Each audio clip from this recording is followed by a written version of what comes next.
మద్యం కేసు నిందితుల bail పిటిషన్లపై Vijayawada ACB court విచారణ జరపనుంది. ఇక మరింత సమాచారం మా ప్రతినిధి జయప్రకాష్ ప్రత్యక్ష ప్రసారం ద్వారా అందిస్తారు.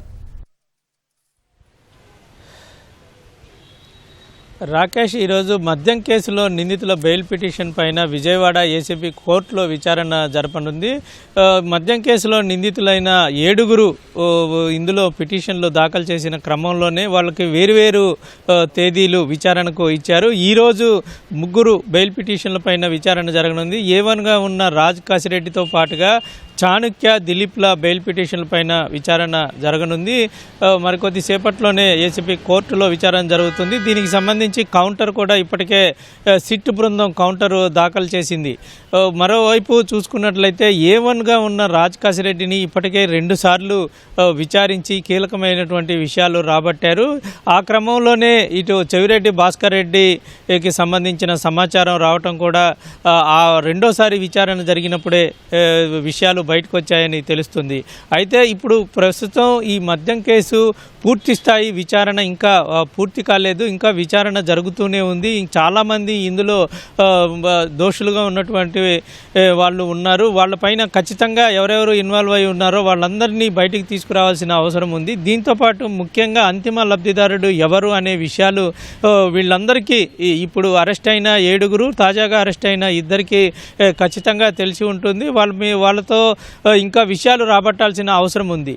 ఈ క్రమంలోనే వాళ్ళని వెంటనే బెయిల్ ఇవ్వకుండా ఉండాలనే ఉద్దేశంతో గతంలో బెయిల్ పిటిషన్లు దాఖలు చేసినప్పటికీ వాళ్ళు బెయిల్ పిటిషన్ని రద్దు చేయాలని విచారణ జరిపారు. ఇందులో నిందితులు రెండోసారి కూడా బెయిల్ పిటిషన్ కొంతమంది దాఖలు చేసిన పరిస్థితి ఉంది. నిన్న విచారణలో కూడా నిన్న చెవిరెడ్డి భాస్కర్ రెడ్డి అదేవిధంగా వెంకటేష్ నాయుడు ఇద్దరిని అరెస్ట్ చేసి ఏసీబీ కోర్టులో హాజరుపరిచిన క్రమంలోనే నిన్న రాత్రి వారిద్దరికీ రిమాండ్ విధించి ఈ వచ్చే నెల 1వ తేదీ వరకు రిమాండ్ విధించారు. ప్రస్తుతం ఈ నిందితులంతా విజయవాడ జిల్లా జైల్లో జ్యుడిషియల్ రిమాండ్లో ఉన్నారు. మొత్తం 9 మంది. నిన్న రిమాండ్కు పంపినటువంటి 2ని ఈరోజు కస్టడీకి తీసుకోవాలని వాళ్ళపైన పిటిషన్లు కూడా దాఖలు చేయడానికి సిట్టు సిద్ధంగా ఉంది. దానికి సంబంధించి డాక్యుమెంట్స్ కూడా సిద్ధంగా చేస్తూ ఉన్నారు.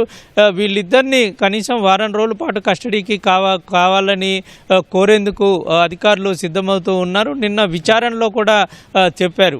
కోర్టులో విచారణ జరిగే సమయంలో ప్రస్తుతం కేసు జరుగుతూ ఉంది. కేసు పూర్తి దశలో ఇంకా ముగియలేదు.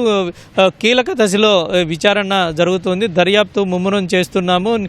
కీలకంగా వీళ్ళు ఏ విధంగా మద్యం ముడుపులు వసూలు చేశారు, వాటిని వేటి ఖర్చు పెట్టారు, ఎవరెవరికి ఖర్చు పెట్టారు అనే విషయాలన్నింటినీ రాబట్టాల్సిన అవసరం ఉన్న నేపథ్యంలో నిన్న అరెస్ట్ అయినటువంటి చెవిరెడ్డి భాస్కర్ రెడ్డి, వెంకటేష్ నాయుడు ఇద్దరిని కస్టడీకి ఇవ్వాల్సిన అవసరం. వాళ్ళిద్దరిని కస్టడీకి తీసుకొని విచారించాలి.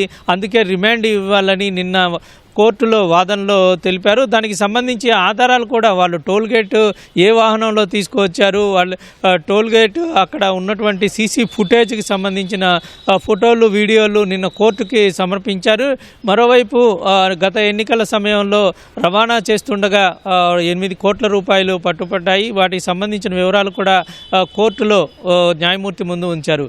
అయితే ఈరోజు ఈ రాజ్ కాసిరెడ్డి ఇప్పటికే ఈడీ కూడా ఒకసారి రాజ్ కాసిరెడ్డి నుంచి సమాచారం సేకరించి సందర్భం అయితే మనకి ఉంది.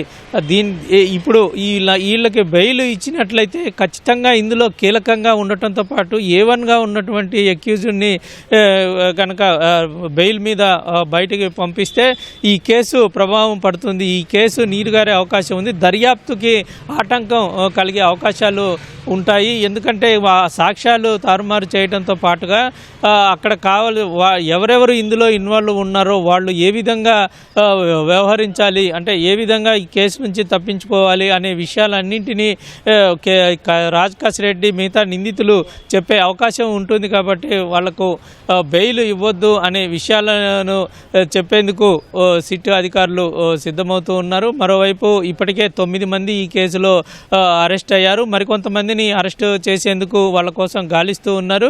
చెవిరెడ్డి భాస్కర్ రెడ్డి కుమారుడు కూడా ఇందులో తాజాగా 39వ నిందితుడిగా మోహిత్ రెడ్డిని 9వ నిందితుడిగా ఇందులో చేర్చారు. ఆయన ఎన్నికల సమయంలో ముడుపులకు సంబంధించిన నగదుతోనే ఇందులో ఖర్చు పెట్టారని ప్రాథమికంగా సిట్ నిర్ధారించింది. ప్రస్తుతం ఈ సిట్ దర్యాప్తు ఒకవైపు వేగంగా కొనసాగుతుంది, మరొక వైపు సాక్షులను విచారిస్తుంది, ఇంకొక వైపు దొరికిన ఆధారాలను ఆధారంగా ఎక్కడెక్కడ మిగిలిన వాళ్ళని విచారించాలి, మిగిలిన నిందితులు ఎక్కడెక్కడ ఉన్నారు అనే విషయాలను తెలుసుకుంటూ వారిని పట్టుకునేందుకు ప్రత్యేక బృందాలను కూడా ఏర్పాటు చేస్తుంది. అయితే ఈరోజు ముగ్గురు ఉన్నటువంటి బెయిల్ పిటిషన్లను విచారణ జరుపుతారు. తర్వాత రేపటికి మరో 2 బెయిల్ పిటిషన్లు ఉన్నాయి. ఆ తర్వాత సోమవారం 23వ తేదీ కూడా కొన్ని బెయిల్ పిటిషన్ల పైన విచారణ జరిగేందుకు తేదీలను ముందుగానే న్యాయమూర్తి ఇచ్చారు. రాకేష్, కెమెరామెన్ సోమేష్తో జయప్రకాష్, ఈటీవీ న్యూస్, విజయవాడ.